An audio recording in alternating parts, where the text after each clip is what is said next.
Old friends are like old memories. They always remind you of your past, and we are reminding ourselves of the past episodes from this week of Good Company for the best of Good Company with me, Hollie Taylor. I'm Hollie Taylor, and I am talking all about travel, as this is a very busy time of year if you're in the airline or travel industry, as you know. So hopefully you get a bit of a rest heading into the new year, but it is always exciting to go on a trip, to plan for a trip. So if you had the opportunity, unlimited budget, first of all, are you staying home? Like, is just Christmas needing to be in your house? Or are you traveling somewhere? If so, where are you traveling? 905-338-1250. Deb says she's actually going to be traveling this year, going to Fort Lauderdale to visit her auntie. Well, that'll be nice. It'll be warm. And, it's supposed to be warm there. So it makes sense. Heather saying that they just came back from Punta Cana and they had an incredible time. A little travel before all of the Christmas fun. That sounds amazing. I'm just imagining beaches and sand and, yes, that would be nice. Pat texted as well at 905-338-1250 saying they're spending Christmas in Montreal.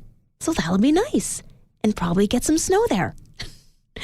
Will we get snow here? Producer Mike, help me out. Let's look at the forecast. Are we getting snow for Christmas? Okay, let's take a look at the extended forecast here. I kind of don't want to look myself because I don't want to be disappointed. Okay, well, it's going to be 5 degrees. Oh. And we're expecting some rain. So no outdoor skating. Probably not. Sorry, Hollie. I just delivered the news. I don't make the weather. Okay, so I'm going up north, I guess, for Christmas. That's fine. Very up north. Very, very. I'm thinking Northwest Territories up north. Yeah, yes. Yeah. And none of it? Anybody? Okay, producer Mike, you are given the time off. Where are you going for Christmas, or are you staying home? Ooh, I don't know. Let's go somewhere where there's reindeer. Let's go to Finland or something. Ooh. Yeah, let's go European. Going Scandinavian. Yeah. That's fun. I feel like it's probably warmer or cooler there. Yeah. Right? It has to be. A little more festive. Picturesque. Oh, yes. Somewhere with trains and snow. It's like a postcard. Yes, exactly. This, my friends, is producer Mike's Hallmark Christmas. Reindeer. All right, where would you be going, or would you stay home for Christmas 2023? I'm Hollie Taylor. We're talking about those things that we have overcome in 2023. Feel free to text in, or you can call 905-338-1250. A text message from Chris. He says that he had a fear of flying. He feels like he's overcome it. He still gets nervous, but he's doing it anyway. And I think that's part of the battle, is just doing it anyway until it doesn't feel quite so foreign to your mind or your body. Lauren says that she is overcoming poor mental health.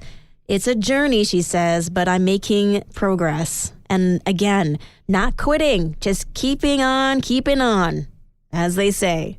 I don't know who they are, but just keeping on. Some of the things that we can do to overcome challenges in life are pretty practical, actually. Making a plan, realizing that you're not alone, asking for help, allowing yourself to feel the feelings. That's sometimes part of the battle as well. Accepting support, it's not just asking for it, but receiving it. Then helping others. If you can think big and have a positive mindset, and of course, don't give up. Those are all things that can help you overcome those things in your life that you just want to leave in the past. So hopefully that gives you a little bit of help today. I'm Hollie Taylor. We're talking with those friends that maybe you haven't seen for a while, and then when you get a chance to reconnect, it's like no time has passed. Producer Mike, have you ever had those kinds of friendships? Honestly, no. Wow. Yeah, I keep in touch with all of my friends. What? I don't have a ton of friends, right? There's a core group of 4 of us. Yeah. But we talk on a regular basis. Even one of us moved out to Nova Scotia last year, a couple of years ago. Yeah. Didn't change anything. We still keep in touch. Huh. See, a perk of keeping a smaller friend circle, but also I think a perk of being your age. Because when I was younger, you had my best friend, she moved to California. Mm-hmm. And so it was phone calls or just sending a letter. But it's not just my age. I mean, anybody can do it. Yes, you don't I have know. to be in your 30s. No, I know. But I mean, like, with your age, you grew up with technology, and so you now have the opportunity to Zoom. But when I was your age, we didn't have the Zoom. Yeah, I see what you mean. And so it was harder to maintain those friendships. So you really had to work at it. Yeah. And then you kind of get into those habits where you don't always connect all the time because that's how your relationship has formed. Yeah, and then you just sort of drift away. I can see that. I can understand it. It's just not something I've experienced myself. Yeah, which is phenomenal. Very fortunate, yeah. I'm actually a little jealous right now. That's a wonderful place to be. And just be able to have the conversations. Go out to a restaurant. Have a Zoom date. Yeah. Just get together on a Friday night and do nothing. Yeah. Well, honestly, we'll sit there and play video games and sometimes not even talk to each other for like half an hour. Well, this just inspires me, guys. I feel like we all have accessibility to such technologies. We do, yeah. I guess maybe we need to be a little more intentional. Okay, so if there's a friend you haven't talked to for a long time, let's take a cue from our millennials, and we can send out some Zoom invites and just do our best to reconnect this Christmas season with some of those people that we haven't been able to reconnect with because of life, or maybe you're busy with the kids and their schedules too. And so it's so important to nurture those good friendships. And even like the old days when you had to save up for a couple years to hop on a plane and go visit them, maybe we can find some seat sales this year and actually be there in person to hang out with people. Hollie Taylor here. We're talking about those surprise trips. You think you're going one place, you end up in another place. And it could be a great adventure. Maybe not so much. Would love to hear your stories. Text in 905-338-1250. Paul texted in, said he took a wrong road with the family going on their family vacation. Turned out to be a pretty decent detour. They took the scenic route, had to spend overnight in a new town, and eventually made it to the destination. Oh, man. That's like my least favorite thing about traveling is when you're driving and you take a wrong turn. And then you're just like experiencing something new and trying to reframe it the whole time. No, it's okay, guys. We'll get there eventually. 3-hour drive turns into 2 days. Especially Northern Ontario. Some of those roads, like there's no coming back from it. You just got to find a destination, make some new friends, and just call it a day. So, Paul, I feel you on that one, as I did a similar I was the guilty party when my family was coming out here from Alberta. I don't know what road we ended up on. We had no cell phone service. Couldn't even, like, check a map.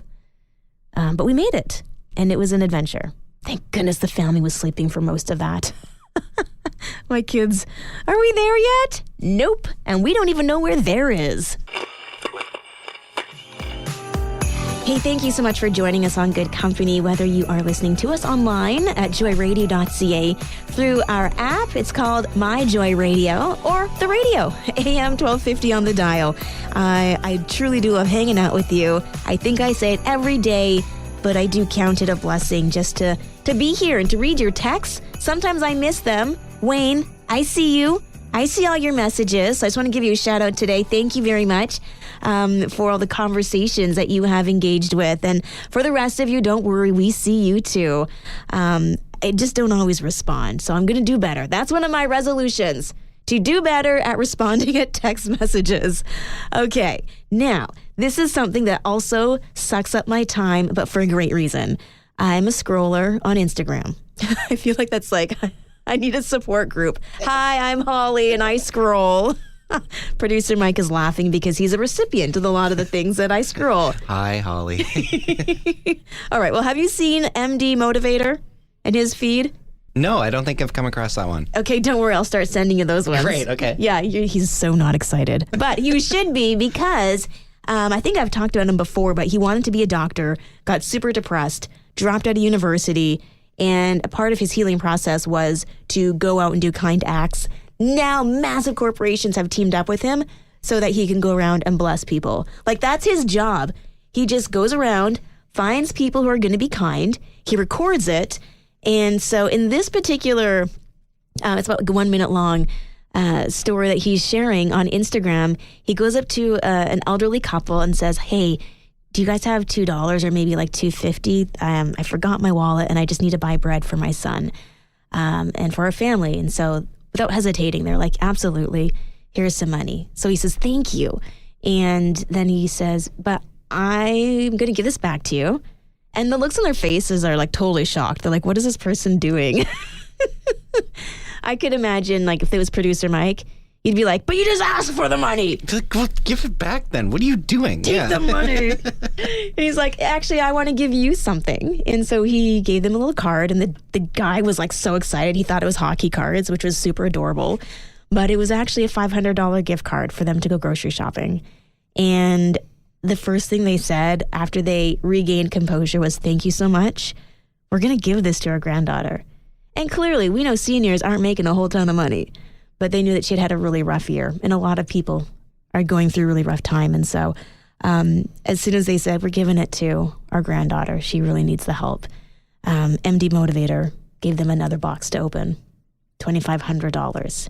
So in total, $3,000 to help them and their granddaughter get some groceries. So maybe this Christmas season, you can go and do some random acts of kindness. Now, I'm not suggesting $3,000. That's a lot. There was a massive sponsor, a part of that. Don't worry. Maybe even just a smile. You never know how far little acts will go.